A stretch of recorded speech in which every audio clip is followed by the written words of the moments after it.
Here today in Alliance, Ohio, with various city officials. First and foremost, the mayor of the Carnation City, Alan Andriani. And we also have with us Councilman at Large Larry Dordia, soon to be Ward 3 Councilman. Right.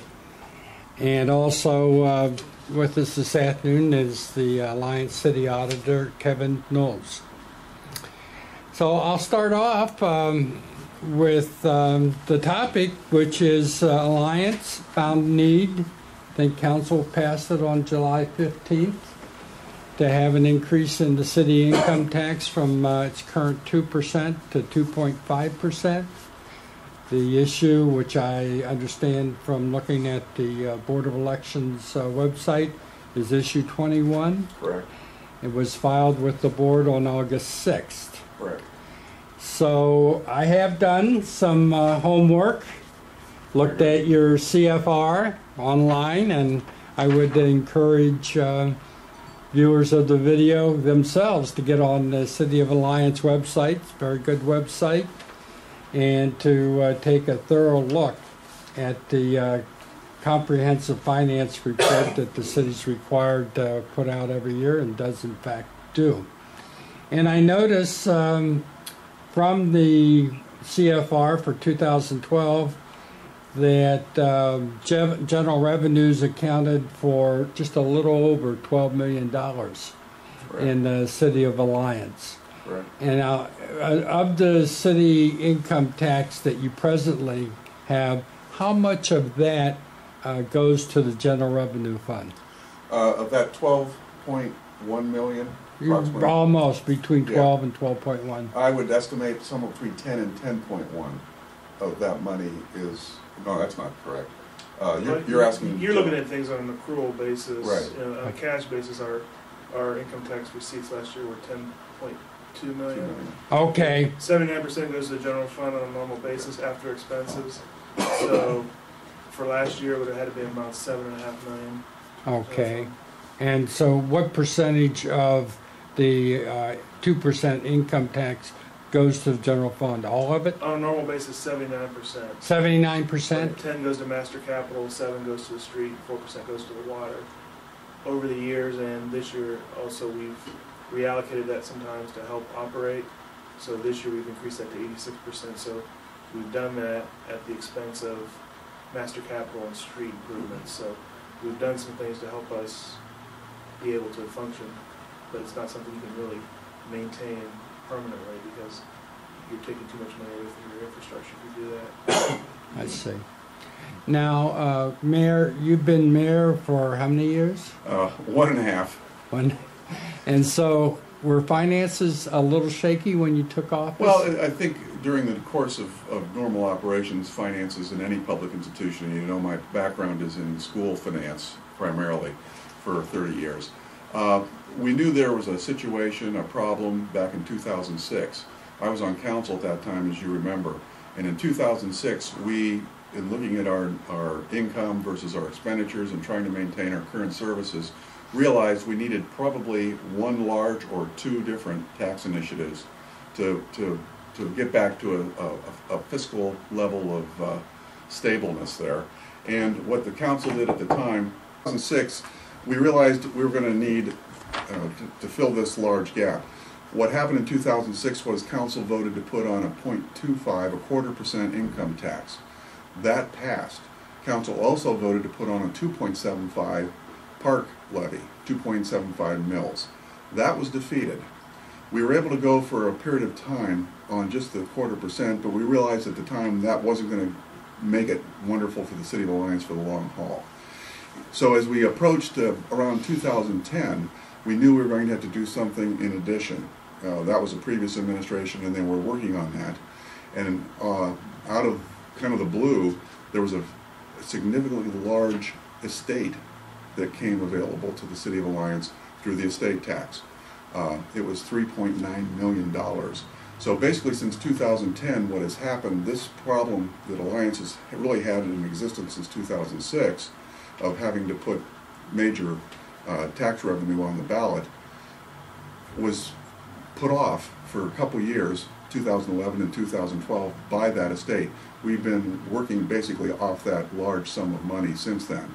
And now that sum of money will run out during the course of this current year as far as carryover for the City of Alliance, and we'll have to go back to our original plan from 2006, which is we will need a second, some sort of tax initiative if we plan on continuing our services at their current level. Now, did the 0.25% or 1/4%, did that bring the total at that time to the 2%? That took us from 1.5% to 2%, yes. Okay. Huh? Well, 1.75. Oh, it went to 1.75? Yeah, I'm sorry, 1.752. I said 1.5. It's Okay. 1 3/4 to 2%. We're at 2% right now. Okay, okay. Very good. I'm sorry. Just so people can follow along with Right. the It's fun to progression. try and follow. It was 3.9 million out of the estate. It was one estate was 3.4 plus our usual amount of about $400,000 or $500,000 that year. So it came out for a total yearly revenue through estate tax of $3.9 million. And now, when that runs out this year, Yes.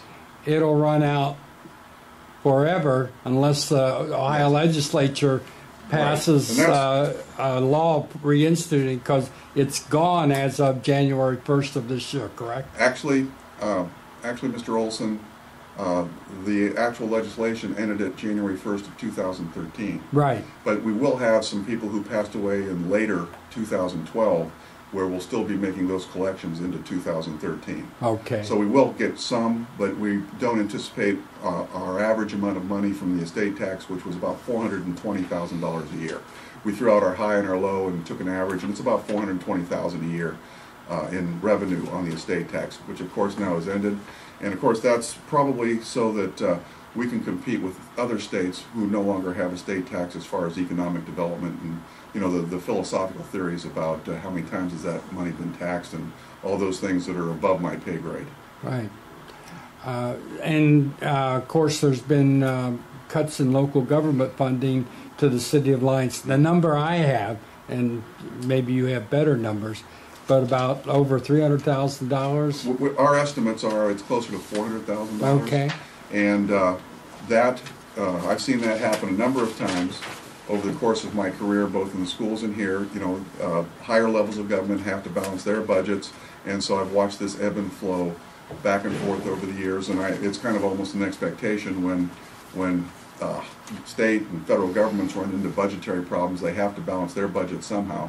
So this is just a normal process of doing business for me, and that $400,000 will be missed, but that in conjunction with the $400,000 plus of state tax, and you probably remember this back in around 2000 when I was back with the schools, the decision was made back then to eliminate the tangible personal property tax over the course of a 12-year cycle. Well, that ended in 2012 as well. The last year that meant $100,000 to us. So you take that money and then add on to it the loss of revenue from the county reevaluation of tax properties last year. We're probably going to lose another $100,000 this year on our inside millage. So all told, we're looking at a little over $1 million loss in revenue from 2012 to 2013. Now, you have had a reduction in expenditures, is that right? We've this administration, as well as the previous administrations over the last 15 years, have been reducing expenditures everywhere and anywhere we can without trying to impact services for the Citizens Alliance. In your view, have you been successful? I think we've been very successful, and in the past 15 years, we've reduced the number of personnel. Total number is about 40 personnel in the city coffers, both in the general fund and in the other funds. That was done primarily by Mayor Middleton, and most of that was done through attrition. When positions became open through retirement, they weren't replaced, and reconsolidation of departments, reconsolidation of workforce happened over the course of that time. And fortunately, we've only had to lay off one person in the last 12 years, and that one person was last year. And I regretted it, but due to some financial problems with some federal flow-through money that was eliminated at that level, we couldn't continue with the program as we had, and we had to lay a person off. So it's been fortunate that 99% of the people left with attrition. We didn't have to lay anybody off in the time. We've also looked at our operation from an expense standpoint. Where can we combine efforts? Where can we cross-train? Where can we do the kind of things you have to do to make things run as efficiently as possible? And we continue to look at that all the time. Now, there are other taxes. You have property taxes. That's probably the only tax. And then you get some grants and some entitlements, probably from federal and state government. Right. We get some federal money through the Community Development Block Grant Program. Those basically are designated for community development and to work on problems in blighted areas. That money is pretty much earmarked, and there's some very stringent housing and urban development requirements for using that money. So that's not really available to us to operate the city. Those aren't operational funds. How about the property taxes? Property tax is only the inside millage, if I'm correct, which is mandated by the state legislature. And actually that was changed back in the 30s. It used to be 15 mills for all the entities, schools, cities, townships, who divide that up and get various parts of that money. It's now down to 10 mills. It's been that way since the 30s. And that inside millage of 10 mills is divided among many entities within the county and cities. Right. And that, I'd have to look up the exact number of what that amount of money is, but ballparking it, what would it be? ballpark. About 800,000. 800,000? Right. And as he mentioned, that figure has been declining because of the property value reevaluation that was completed last year. I think overall we anticipate about 100,000 less than what we used to bring in. I think maybe the max we've ever gotten in real estate property tax would be about $1 million, but we're down to, this year we received our estimate for the coming year. At just the last council meeting, we accepted those rates. I think it ended up being about 750,000. So that's declined over the years. Was the only option the income tax, or have you looked at an increase in the property tax? We had gone to council with a variety of options. We wanted the council to have ownership and to discuss this thoroughly, because they're actually the people that have to take a vote on this. Councilman Doherty led the way on this discussion. He's a member of the Finance Committee, and Councilman Klunk and Councilwoman Ryan. And their deliberations, they met numerous times over the course of the beginning of the year till mid-year, when we had to make this decision, reviewing the finances, reviewing their options. And as we looked through the 56 different types of property taxes, it came to a realization that we could only use 3 of those as possibilities because they didn't raise enough money. The 3 were the current expense category, the second was a police levy, and the third one was a fire levy.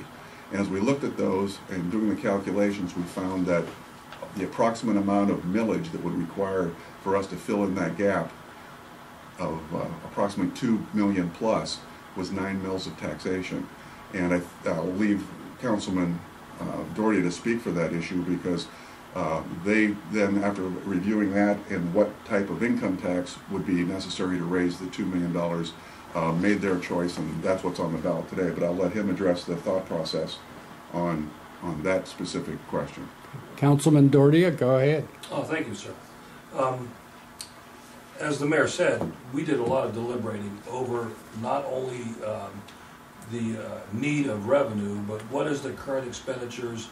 Is there a better way of doing things? And if you know me, you know my history is as an employee, actually, of the City of Lyons. I worked here for 30 years.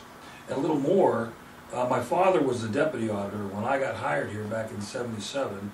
And while I was chief here, my brother became the auditor of Alliance. So not only do I have a knowledge of the city and its workforce and its expenses from my direct experience as an employee, but I had, a great communication line with the people that ran the auditor's office for a great many years.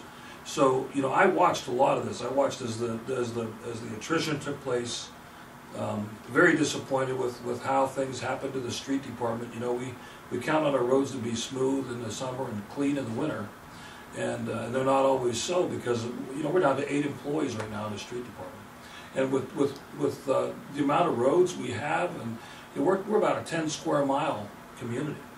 We have about 100 miles of roads and 8 guys in the wintertime to do all they're doing, to patch and to work the roads and to plow the streets, and it's just not enough, but it's what we have. So we came to the realization as a council, and by the way, I'm a Republican, but our council is primarily Democrat. There's 4 Democrats, 3 Republicans, and we are solid. There's a solidarity among council members about the need for this. There was, in fact, a unanimous vote Yes. to put the income tax increase on the ballot, That's correct? correct. And none of us are extravagant individuals. I mean, if any knew me as the Police Chief Alliance, I was not extravagant. We did what we did to get the job done, but I was conservative. I'm conservative today in my regular job too. So we looked at what was the need because we couldn't cut anymore, and what was our opportunity. And our opportunity, as the mayor said, was a property tax, which was a levy on a lot of people.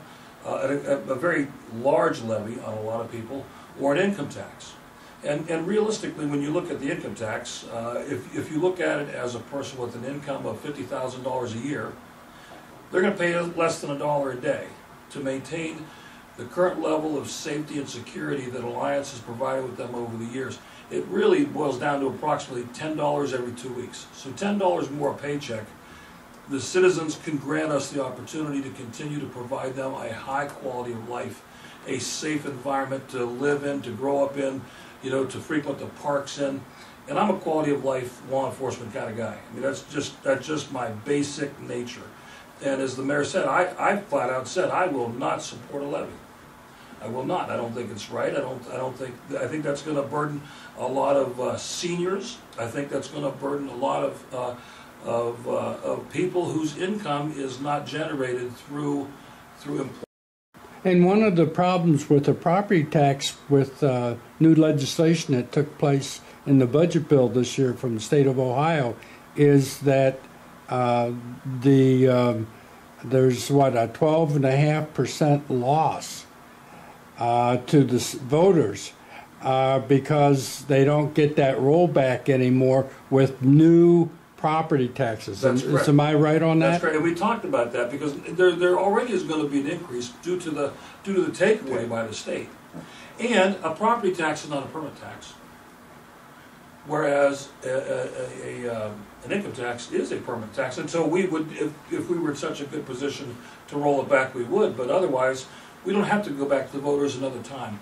What we have to do is manage well. A property tax would have been for a term of years? Yes. Well, we would have gone about 5 years. I see. Yes, and at least that was the discussion. But like I said, I know my peers on council, my colleagues agreed with me, but I said very flat out in the meeting, there's no way in the world I'm going to support this.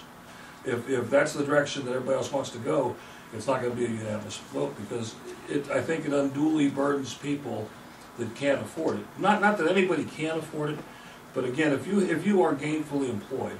And a $50,000 a year job would be, I would think, gainfully employed. An additional less than $1 a day, about $10 a pay, and that maintains the quality of life you currently have. That's better than an alarm system on your house. It's cheaper. It's better than private security. It provides you with police, fire. It provides you with the streets being cleaned to the best of our ability as it is today. So we bought in, hook, line, and sinker. And that's why I'm willing to be here with my colleagues from Alliance to share this with you and hopefully get the word out because we really need it. This isn't an experiment. It's not a guessing game. We've done our homework. John Benicas, our council president, a longtime area Democrat, said last night, and I know he really meant this, that during this fiscal crisis, we really have the best man in charge. Alan Andriani has a great background. And he's a very good administrator. And if anybody could come out of this, it's Alliance. When I was campaigning for sheriff, I used to say Alliance was poor before it was popular. Well, we're still poor. But you see, the other communities around us are really catching up to us, and Massillon passed us. Massillon's now, where we're concerned, we may become in fiscal emergency. And we're all going to see down the road how nasty of a situation that is. Because it takes all controls out of your hands. It causes the union contracts that have been in existence for a long time to completely change, and you'll have unhappy employees, you'll have layoffs. I'm not a doomsday talker, and I don't want to speak for Massillon, but I thank God we're not in that position yet, and I pray that our citizens will realize how serious this is and how serious we are. and in trying to accomplish this raising of the taxes so we continue to provide a very high level of services. You spoke a few minutes ago about you can't take care of the streets like you used to. Correct. Getting any feedback from Alliance residents on that? Martin, I'm a councilman at large, so I don't have a ward at this moment. I have the whole city, and I get calls all the time about potholes, road conditions, about how long it took the plows to get on my street. That's probably the most noticeable aspect of city services that people deal with. I mean, they get water every day, but they take that for granted. You can't take for granted when you walk out the door and you got to navigate the potholes, or you got to try to get through those snow-covered streets. And those are the things that tend to make you late, or maybe even cause damage to your vehicle. And those are the things that they really gripe about. And we've taken money away. In fact, for the last 5 years, we've taken money away from the paving program, and that's why our streets are the way they are. So we want to get that back to normal. In fact, we really struggled this year in all of our budget conversations with how do we move money back to streets, and we did. We cut corners in a lot of places, and really gave one last good shot to paving in case we couldn't do it again. Who can tell me where the money went? How do you want to know about where the money went? Well, he talked about money being taken away from streets, right? No, over the years, yes. Over the years. Over the years, right. And I'll take his. The reallocation of Right. the street money was one of the things. Okay. Because we've taken a percentage of that away every year. And like I said, we have 100 miles of roads. So when you look at all those roads, and we're continually taking money away from the paving program, they start to atrophy and fall apart. But was that a general decline in all the departments of Alliance City government, or was it a shifting from the street department to other departments? As Auditor Knowles has indicated, the previous way the city divided up that tax money was 79% to the general fund. To make sure we had enough money for our personnel and for the operations of the day-to-day operations, we raised that to 86% of the tax money went to the general fund. Now, where it had to come from was two places, based on some other conditions. One is what we call the Master Capital Fund, which is our infrastructure fund.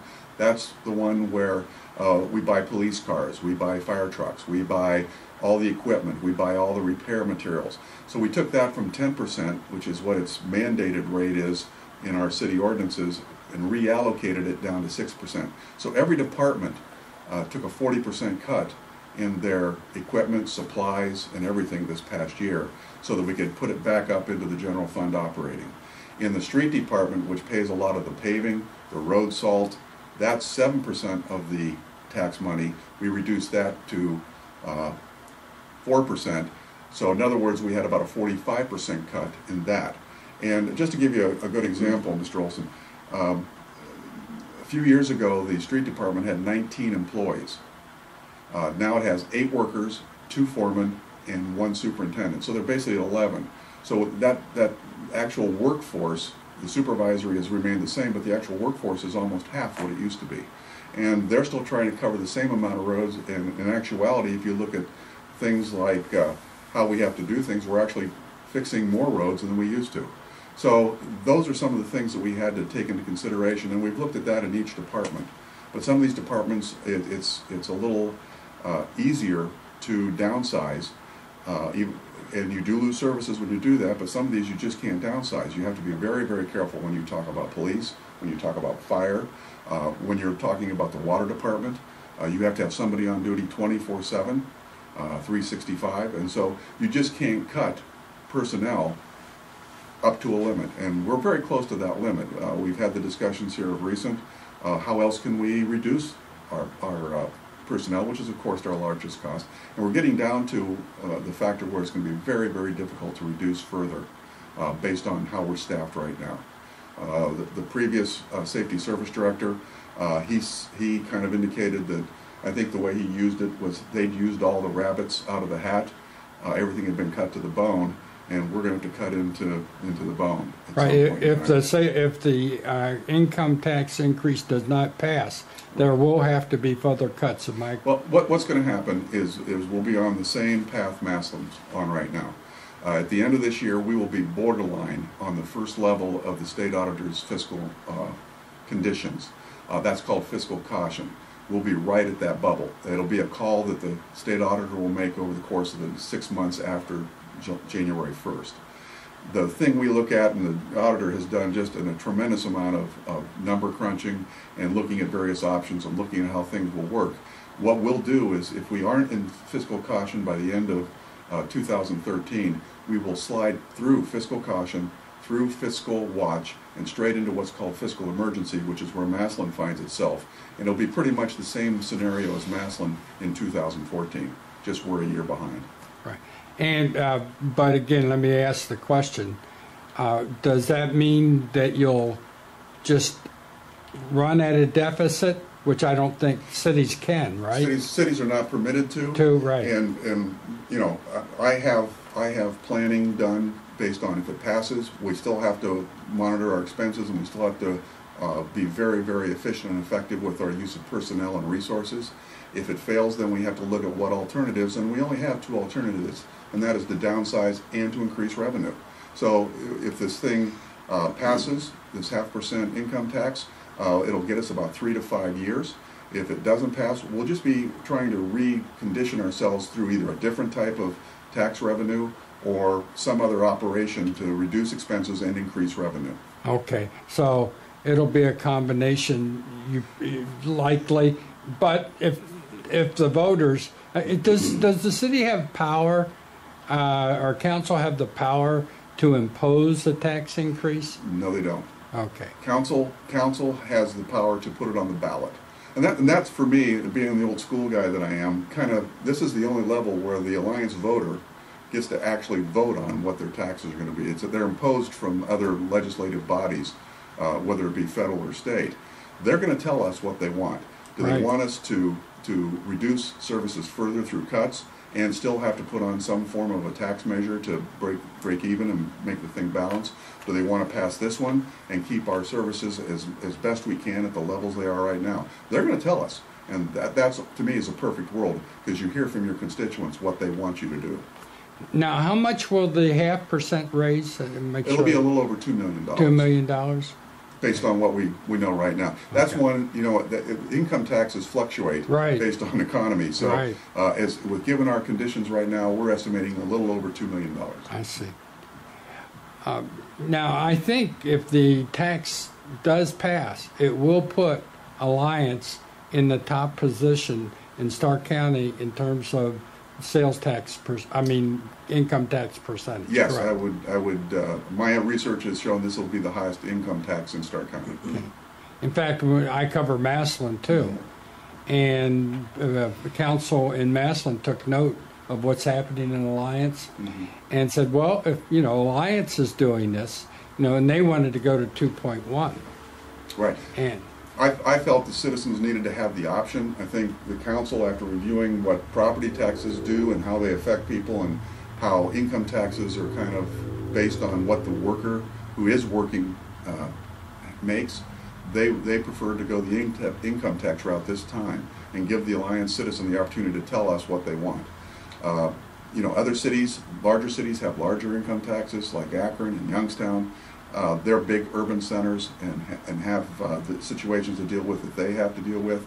But in Alliance, this is a stretch for people. I know that, and what I'm trying to do is find out if that's what they want us to do, so that we can provide the services we currently provide them. If the increase, will Alliance be trying to recover some of the lost workers from the leaner times? I would say that based on my school experience and other things, we would probably look at maintaining the current workforce as we have it. We may have 1 or 2 places where we might bring back perhaps a part-time person, because we have scaled back in some of our areas. Probably the one that comes to mind first for me is our water billing department, where we've basically cut that department in half, and Right now, the auditor's having to supervise that because there's no supervisor left. We've also eliminated a couple other positions in that department. We were hoping technology would take over and try and save us personnel, but we may have to put a half a person back. Right now, that would be something we would judge after we get there. But as far as a wholesale, we're going to bring back 19 people in the street department, that's not going to happen. Martin?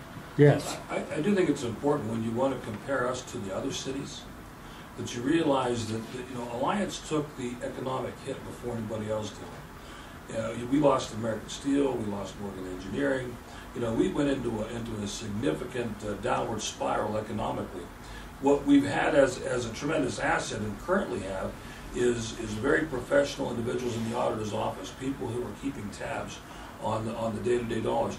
And the former safety service director was a real numbers guy too. And over the years, they really combined to know exactly what the picture is and made some very difficult decisions. And council knows that, and I don't know what Massillon Council did or didn't do or is going to do.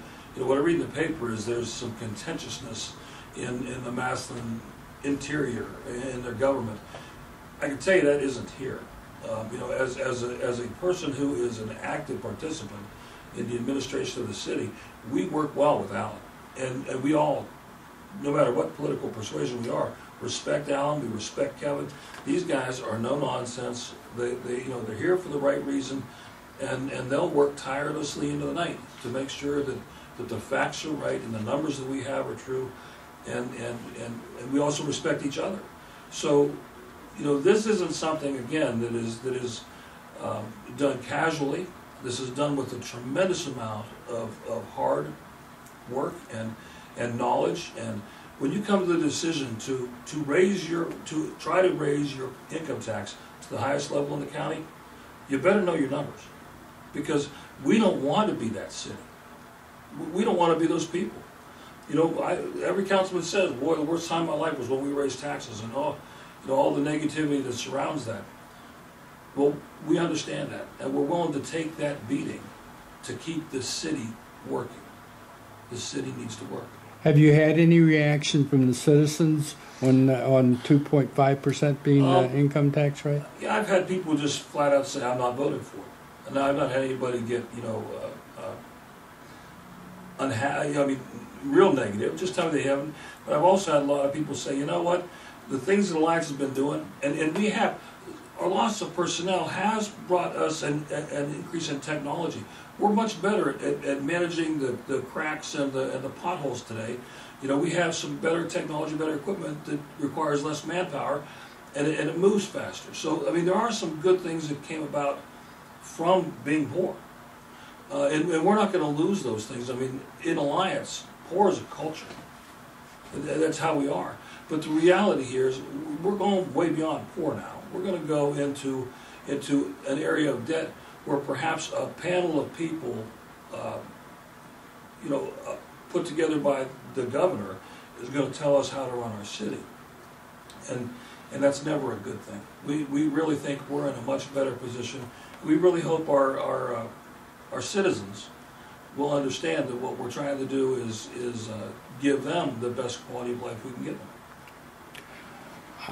It's one thing to get the voters to approve an income tax increase, but as Councilman Doherty implied in his remarks, you have to have jobs, people working jobs, and Alliance has lost some jobs over the last several years. Is there work in progress to recover those jobs? Currently there's always work in progress on economic development in the City of Alliance. Our Economic Development Director, Vince Marion, who's, in my opinion, probably one of the best experts I've ever met in that area, is constantly looking at trying to bring and retain jobs in this town. We've had a number of things come to town in the past year and a half. I think probably if I were to look at what's happened over the past 30 years, we have a very aggressive economic development revolving loan fund. In the first 10 years of that, there were 12 loans to businesses. In the last 12 years, there have been 24 loans to businesses. So over the course of the last 22 years, there's been 24 different loans to expand businesses in town. And we continue to offer that to businesses both here currently and to bring those in. When you look at some of the losses we had back in the 70s, American Steel was one of our biggest employers with anywhere from 1,600 to 1,800 employees. They're right now going to stay at their peak at about 400 to 450 employees. They just don't have the businesses like they used to. And the same happens to our other major industries. So what we've been looking at is to try and make sure we get those 50 employee people businesses and 100 if we can get those. Those are major achievements for a city the size of Alliance. Are there prospects for that? There's always prospects for that. They were kind of, in my first couple months of mayor, we were really excited. Many of those, though, were related to the shale industry, and that kind of tailed off towards the middle of and late last year because of the price of gas. So as we watch this and watch the ebb and cycle of that seems to be where the player's coming in the future. But we also have looked at a number of different developments on State Street, and as you go downstairs when you leave, Mr. Olson, you might want to take a look. I started something downstairs just to try and show the positive aspect to our citizens as well as Alliance. There's a trophy case downstairs that has all the ribbons that I've cut since I've become mayor. And it's kind of to remind everybody that economic development is happening here, new things are happening here, and that trophy case, we're going to have to start taking things out to make more room for more that are coming down the pike. Are you getting any reaction from citizens on the request? I'm getting both types of reactions. People who say, we just can't afford more taxes. And I also am getting people that are very concerned about their safety issues, their quality of life issues, as Councilman Doherty has mentioned, and are kind of going, we're going to have to support this. So I'm kind of getting both extremes right now. And it will be interesting to see after we get done with our informational meetings that we're doing weekly with the public, whether that education gets out to them. One of the things that I think that I'm trying to make sure the public is aware of, Auditor Knowles has been very aggressive in trying to find out what to do in the future. He took it upon himself to look at all the different cities that are in academic emergency. I just slipped there, didn't I? In fiscal emergency, you can cut that one out. In fiscal emergency, looked at every one of their plans, brought in the state auditors to meet with us last January, knowing that a year from now, or almost 2 years from then, we could be in fiscal emergency. What are we doing? How are we doing it? What can we do better? And after they looked at our information, they said, based on other cities' plans, Alliance had already done everything but one thing, and now we're looking at that one thing next week, actually. So we've done the things that normally are done to get out of academic emergency. They've already been done here. So we're going to have to come up with new and innovative ways to solve this problem, and we'll continue to work on that. Now, the mayor of Canton, who, by the way, becomes president of the Ohio Municipal League next year, keeps telling me that the cuts from the state of Ohio are not over. Do you agree or disagree with that? Not being in the state legislature, not knowing what their needs are, my experience over the last 30 years in administration has been as they assess and how the economy goes up and down, they'll make adjustments in their budget, and the lower level governments have to basically work with what they get. I've had cuts in mid-year of a 2-year biennium, and my guess would be that could happen, but also we don't know if something's going to take off like the shale, and there'll be more income for everybody and more jobs for everybody. Now I'm sorry. My crystal ball is no better than anyone else's. Okay. Your state representative is Christina Hagan? Yes, sir. And have you been in touch with her? I had Christina in school and know the family very well. Yes, and Christina, I send her messages on specific issues that I think are important. I sent her one that was an issue during the budget process for her consideration, and if she ever needs more information from me, I'll be more than glad to provide it. What is her response? She's always been very responsive to me. I mean, like I said, I had her in school. So she's a nice young lady, and I appreciate her efforts on behalf of the city of Alliance. Is she fighting to stop the cuts? I would have to get into the legislative area. Right now, I spend all my time trying to make sure Alliance is on an even keel. So I haven't really looked above at how votes go or how things go. I figure those will all settle out at their level. I kind of watch my pay grade versus other people's. Okay. Anything else that you want to share with the Alliance public? Any of the three of you? Well, I think I'd like the mayor to elaborate a little bit on the technology accelerator, or the incubator. Sure, be glad to. Because that's something you didn't touch on. I think is really profound. That Okay. We last year looked at a variety of different things and how we could enhance and bring businesses to Alliance. So what we saw coming up was one thing we didn't have was some sort of an incubator. We've had other incubators in the past. We put them in some of our major factories where we could put 3 or 4 startup companies, more of the manufacturing type, and of course they sometimes took off and sometimes they kind of bottomed out. So what we looked at this time was an incubator based on technology. It's called Technology Alliance Accelerator. TA2 is the name, and it's operating in conjunction with the city, the University of Mount Union, and the Alliance Area Development Foundation. It's kind of a 3-partner collaboration. And that has been operating now for about a year. One of the offshoots from it has been a program where we are now offering through a company called Jumpstart, which is actually a government agency in Cleveland. We've made $300,000 available from our Economic Development Fund to be awarded in small $35,000 grants to different startup companies who are in the technology business and starting those kind of entrepreneurial endeavors. And we just had our first 2 awards this past few weeks. And I see great things from them. We had a presentation by one last week, and he's doing very innovative things, basically in the education market, where it'll be seamless rather than some of the choppy software and other types of things schools have to deal with. I'm sure you're optimistic that you can convince the voters that Alliance has been prudent and responsible, and therefore should be entrusted to more revenues. Well, I would love to have the public perception of that. That's one that I try and foster. If they give us the money, we'll use it wisely. If this needs to go further down the road, I know they'll realize that the Alliance will come out of this to the better no matter what happens in November. My experience being a lifelong resident here, attending the high school that's in the background behind my head, is that Alliance is a very resilient community.